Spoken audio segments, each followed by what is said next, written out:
ಚಿತ್ರದುರ್ಗ ಜಿಲ್ಲೆಯ ನಾಯಕನಹಟ್ಟಿ ಸಮೀಪದಲ್ಲಿರುವ ಹೊಸಗುಡ್ಡ ಅಥವಾ ರಾಮದುರ್ಗ ಎಂದೇ ಪ್ರಸಿದ್ಧಿಯಾದ ಈ ಪವಿತ್ರ ಹಾಗೂ ಐತಿಹಾಸಿಕ ತಾಣ ಸುಮಾರು 15ರಿಂದ 16ನೇ ಶತಮಾನದ ವೈಭವವನ್ನು ಇಂದಿಗೂ ತನ್ನೊಳಗೆ ಉಳಿಸಿಕೊಂಡಿದೆ. ನಾಯಕನಹಟ್ಟಿಯಿಂದ ದಕ್ಷಿಣಕ್ಕೆ ಸುಮಾರು 9 ಕಿಲೋಮೀಟರ್ ದೂರದಲ್ಲಿರುವ ಈ ಬೆಟ್ಟದ ಪ್ರದೇಶ ಪ್ರಕೃತಿ ಸೌಂದರ್ಯ, ಧಾರ್ಮಿಕ ಭಕ್ತಿ ಹಾಗೂ ಐತಿಹಾಸಿಕ ಸ್ಮೃತಿಗಳ ಸಂಗಮವಾಗಿದೆ. ಇಲ್ಲಿನ ಪ್ರಮುಖ ಆಕರ್ಷಣೆ ಶ್ರೀ ರಾಮಲಿಂಗೇಶ್ವರ ಸ್ವಾಮಿ ದೇವಾಲಯ. ಬೆಟ್ಟದ ಗುಹೆಯೊಳಗೆ ನೆಲೆಸಿರುವ ಈ ಶಿವಲಿಂಗಕ್ಕೆ ವಿಶೇಷ ಮಹತ್ವವಿದೆ. ಪೌರಾಣಿಕ ನಂಬಿಕೆಯ ಪ್ರಕಾರ ಶ್ರೀರಾಮನ ಲಂಕೆಗೆ ತೆರಳುವ ಸಂದರ್ಭದಲ್ಲಿ ಇಲ್ಲಿ ತಂಗಿ ಶಿವಲಿಂಗ ಪ್ರತಿಷ್ಠಾಪನೆ ಮಾಡಿದನೆಂದು ಹೇಳಲಾಗುತ್ತೆ. ಗುಹಾಂತರ ದೇವಾಲಯದ ಶಾಂತ ವಾತಾವರಣ ಭಕ್ತರಲ್ಲಿ ಆಧ್ಯಾತ್ಮಿಕ ಅನುಭವ ಮೂಡಿಸುತ್ತದೆ. ವಿಶೇಷವಾಗಿ ಶಿವರಾತ್ರಿ ಹಾಗೂ ಹಬ್ಬದ ದಿನಗಳಲ್ಲಿ ಸಾವಿರಾರು ಭಕ್ತರು ಇಲ್ಲಿಗೆ ಭೇಟಿ ನೀಡುತ್ತಾರೆ. ಹೊಸಗುಡ್ಡದ ಮತ್ತೊಂದು ವಿಶೇಷ ನಂಬಿಕೆ ಇಲ್ಲಿಗೆ ಬರುವ ಭಕ್ತರ ಮನದಲ್ಲಿ ಅಪಾರ ಭಕ್ತಿಭಾವ ಮೂಡಿಸಿದೆ. ಮದುವೆ ಆಗದವರು, ಸಂತಾನ ಭಾಗ್ಯಕ್ಕಾಗಿ ಪ್ರಾರ್ಥಿಸುವ ದಂಪತಿಗಳು ಹಾಗೂ ಮನೆ ಕಟ್ಟುವ ಕನಸು ಹೊಂದಿರುವವರು ಈ ಪವಿತ್ರ ಬೆಟ್ಟಕ್ಕೆ ಭೇಟಿ ನೀಡಿ ವಿಶೇಷ ಹರಕೆ ಸಲ್ಲಿಸುತ್ತಾರೆ. ಭಕ್ತರ ನಂಬಿಕೆಯ ಪ್ರಕಾರ ಹೊಸಗುಡ್ಡದ ಪ್ರದೇಶದಲ್ಲಿ 5 ಕಲ್ಲುಗಳನ್ನು ಸೇರಿಸಿ ಸಣ್ಣ ಮನೆ ಮಾದರಿಯಲ್ಲಿ ನಿರ್ಮಿಸಿದರೆ ಮದುವೆ ಭಾಗ್ಯ, ಸಂತಾನ ಫಲ ಹಾಗೂ ಸ್ವಂತ ಮನೆ ಕಟ್ಟುವ ಭಾಗ್ಯ ಲಭಿಸುತ್ತದೆ ಎಂಬ ಆಸೆಯಿದೆ. ಈ ಕಾರಣದಿಂದಾಗಿ ಬೆಟ್ಟದ ಸುತ್ತಮುತ್ತ ಎಲ್ಲಿ ನೋಡಿದ್ರೂ ಸಣ್ಣ ಸಣ್ಣ ಕಲ್ಲಿನ ಮನೆಗಳ ನಿರ್ಮಾಣಗಳು ಕಾಣಿಸುತ್ತವೆ. ಭಕ್ತರ ಆಸೆ, ನಂಬಿಕೆ ಮತ್ತು ಭಕ್ತಿಭಾವದ ಪ್ರತೀಕವಾಗಿ ಅವು ಗಮನ ಸೆಳೆಯುತ್ತವೆ. ವರ್ಷಗಳಿಂದ ನಡೆದುಕೊಂಡು ಬಂದಿರುವ ಈ ವಿಶಿಷ್ಟ ಆಚರಣೆ ಹೊಸಗುಡ್ಡದ ಧಾರ್ಮಿಕ ಮಹತ್ವವನ್ನು ಇನ್ನಷ್ಟು ಹೆಚ್ಚಿಸಿದೆ. ಇದೇ ಹೊಸಗುಡ್ಡದ ಮತ್ತೊಂದು ವಿಶೇಷತೆ ಪಾಳೆಗಾರರ ಕಾಲದ ಇತಿಹಾಸದ ಕೋಟೆ. ಚಿತ್ರದುರ್ಗ ಪಾಳೆಗಾರರು ಅಥವಾ ಸ್ಥಳೀಯ ಹಟ್ಟಿ ನಾಯಕರು ನಿರ್ಮಿಸಿದ ಈ ಕೋಟೆಯ ಕಲ್ಲಿನ ಗೋಡೆಗಳು ಹಾಗೂ ಬುರುಜುಗಳು ಇಂದಿಗೂ ಆ ಕಾಲದ ವೈಭವವನ್ನು ಸಾರುತ್ತವೆ. ಶಿಥಿಲಾವಸ್ಥೆಯಲ್ಲಿದ್ದರೂ ಇತಿಹಾಸ ಸಂಶೋಧಕರು ಹಾಗೂ ಪ್ರವಾಸಿಗರಿಗೆ ಈ ತಾಣ ಆಕರ್ಷಣೆಯ ಕೇಂದ್ರವಾಗಿದೆ. ಚಳ್ಳಕೆರೆ ತಾಲೂಕಿನ ಪ್ರಾಚೀನ ಇತಿಹಾಸದಲ್ಲಿ ಹೊಸಗುಡ್ಡಕ್ಕೆ ವಿಶೇಷ ಸ್ಥಾನವಿದೆ.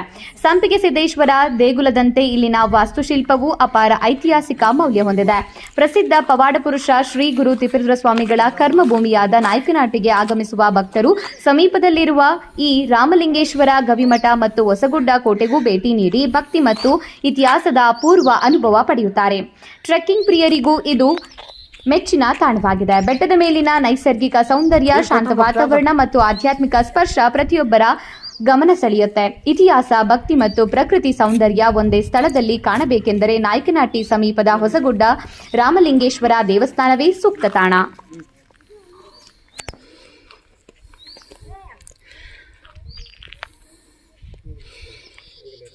ಇದ್ರ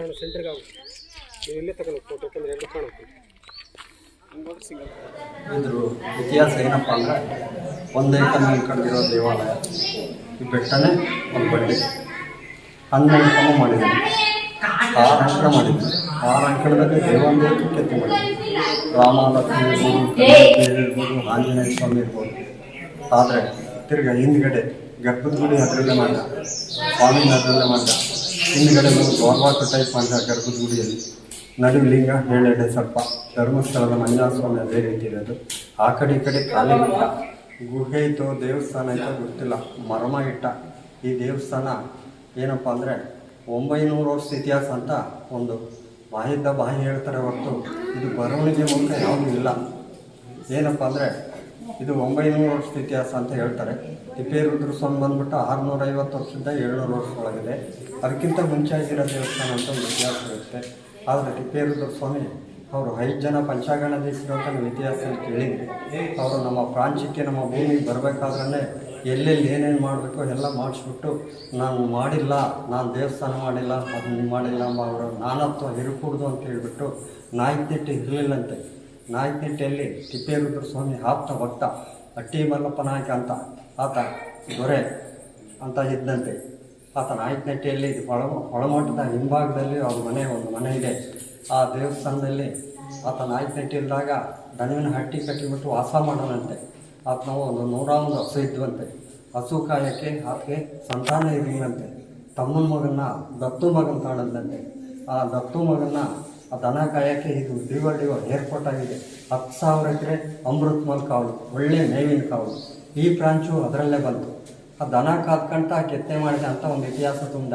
ಯಾರು ತಿಪ್ಪೇರುದ್ರ ಸ್ವಾಮಿ ಅಷ್ಟೆಲ್ಲ ಅವರು ಬಾಲ್ಕನ್ ಮೇಲೆ ನಾನು ಮಾಡಿದ್ದೀನಿ ಎಂಬ ಅಕ್ಷರ ನಾನತ್ವ ಇರ್ಕೂಡ್ದು ಅಂತ ಬಾಲ್ಕನ್ ಮೇಲೆ ಇಟ್ಟ.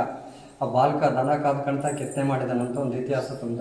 ತಿಪ್ಪೇರುದ್ರ ಸ್ವಾಮಿ ಲೇಸೋ ದಿವಸ ತಪಸ್ ಮಾಡಿಬಿಟ್ಟು ಕಾಶಿಗೆ ಹೋದರು. ಕಾಶಿಗೆ ಹೋಗ್ಬಿಟ್ಟು ಗಿಂಡಿಯಲ್ಲಿ ಕಾಶಿ ತೀರ್ಥ ತಂದರು.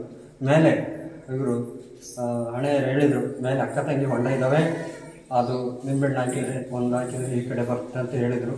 ಅಲ್ಲಿ ಅದರಲ್ಲಿ ಕಾಶಿ ತೀರ್ಥ ಹಾಕಿದರು. ಇದನ್ನ ಕಾಶಿ ರಾಮೇಶ್ವರ, ಕಾಶಿ ರಾಮಲಿಂಗೇಶ್ವರ ಅಂತ ಪ್ರತಿಷ್ಠಾಪನೆ ಮಾಡಿದರು, ಲಿಂಗೋದ್ಧಾರಣೆ ಮಾಡಿದರು. ಅಷ್ಟೆಲ್ಲ ಮಾಡಿಬಿಟ್ಟು ನಮ್ಮ ಮಾನವ ಜನ್ಮಕ್ಕೆ ಏನು ಬೇಕು, ನಮಗೇನು ಆಸೆ ಎಲ್ಲ ಬೇಕು, ಯಾವ್ದಕ್ಕೆ ಆಶೀರ್ವಾದ ಮಾಡಲಿ ಅಂತ ಒಂದೇ ಒಂದು ಅಕ್ಷರದಲ್ಲಿ 3 ಸರ್ತಿ ನೋಡೋದ್ರಲ್ಲಿ ಏನು ಅದು ಅಂದರೆ ಮಾ ಅಂದರೆ ಮನೆ, ತಿರ್ಗಾ ಹಂಗೆ 3 ಸರ್ತಿ ಮಾ ಅಂತ 3 ಸರ್ತಿ ನೋಡೋದಂತೆ. ಮಾ ಅಂದರೆ ಮನೆ, ಮಾ ಅಂದರೆ ಮದುವೆ, ಮಾ ಅಂದರೆ ಮಕ್ಕಳು. ಎಲ್ಲ ದುಡ್ಡು ಗಳಿಸಿದ್ರು ಹೋಗ್ತೆ, ಆಸ್ತಿ ಗಳಿಸಿದ್ರು ಹೋಗ್ತೆ, ಬಂಗಾರ ಗಳಿಸಿದ್ರು ಹೋಗ್ತೆ. ಇದು ನಿನ್ನ ಜೀವನ ಪೂರ್ತಿ ಇರೋ ತನಕ ಇರೋಕ್ಕೆ ಮನೆ ಬೇಕು, ಜೀವನೋದ್ಧಾರ ಸಂಸಾರ ಬೇಕು, ಹೆಸರು ಹೇಳೋಕ್ಕೆ ಒಂದು ಮಗು ಬೇಕು, ಅಂಥದ್ದು ಆಶೀರ್ವಾದ ಮಾಡಿ. ಅದೇ ಪ್ರಕಾರವಾಗಿ ಮಕ್ಕಳಿದ್ದಂಗೆ ಮಕ್ಕಳ ಸಂತಾನ, ಮದುವೆಲ್ದಂಗೆ ಮದುವೆ ಸಂಕಲ್ಪ, ಮನೆ ಕಟ್ಬೇಕು ಒಂದು ಅಭಿಲಾಷೆ ಇರುತ್ತೆ, ಯಾವ ಕಾರಣ ನಿಂತೋಗಿರುತ್ತೆ. ಇಲ್ಲಿ ಒಂದು 5 ಕಲ್ಲು ಇಟ್ಬಿಟ್ಟು ನೋಡಿರಿ, ಕೋಟೆಗೆಲ್ಲ ಅದೇ ಪ್ರಕಾರ ಮನೆ ಕಟ್ಟಿದ್ದಾರೆ. ಒಂದು 5 ಕಲ್ಲು ಇಟ್ಬಿಟ್ಟು ಮನಸ್ಸಲ್ಲಿ ಅಂದ್ಕೊಂಡು ಹೋದರೆ ಅವ್ರಿಗೆ ಮನೆ ಗ್ಯಾರಂಟಿ ಆಗುತ್ತೆ. ಮಕ್ಕಳ ಸಂತಾನ ಸೋಮವಾರ ಬಂದ್ಬಿಟ್ಟು ಅಲ್ಲಿ ಹಣೆ ಹೇಳಿದ್ರು, ಇವಾಗ ಆ ಬಾವಿಯಲ್ಲಿ ಹಾಲು ತುಪ್ಪ ಬಿಟ್ಬಿಟ್ಟು ಗಂಗಾದೇವಿ ಪೂಜೆ ಮಾಡಿಬಿಟ್ಟು ಅಲ್ಲಿದ್ದ ನೀರು ತಂದು ಆ ಬಸವಣ್ಣನ ಪೂಜೆ ಮಾಡಿ ದೀಪ ಹಚ್ಚಿ ಆ ಸ್ವಾಮಿ ಮಾಡೋದು ಒಂದು ಬಿಲ್ಪತ್ರೆ ದಳ ಸೇವನೆ ಮಾಡಿದರೆ ಅವ್ರಿಗೆ ಮಕ್ಕಳ ಸಂತಾನ ನಾವು ನೋಡ್ತಾ ಇದ್ದೀವಿ. ರೂಪಾಯಿಯಾಗ 12 ಇವಾಗ ಇಲ್ಲಿ ಮಕ್ಕಳ ಸಂತಾನ ಅಂತೂ ಗ್ಯಾರಂಟಿ ನಡೀತೈತೆ. ಮನೆ, ಮದುವೆ, ಮಕ್ಕಳು 3 ಅಂತೂ ಪರ್ಫೆಕ್ಟಾಗಿ ನಡೀತವೆ. ಇನ್ನು ನಿಮ್ಮ ಮನಸ್ಸಲ್ಲಿ ಕಷ್ಟ, ಸುಖ, ನೌಕರಿ ಇನ್ನೂ ಒಂದು ಏನಾದರೂ ಇದ್ದರೆ ಆ ಸ್ವಾಮಿಯಲ್ಲಿ ನೀವು ಬೇಡಿಕೊಂಡ್ರೆ ಆ ಸ್ವಾಮಿ ಗ್ಯಾರಂಟಿ ಕಳಿಸ್ತಾನೆ ಅಂತ ನಾನು ಹೇಳೋಕ್ಕೆ ಇಷ್ಟಪಡ್ತಾ ಇದ್ದೀನಿ. ನಾವೇನಪ್ಪ ಸೇವೆ ಕರ್ತೇವೆ.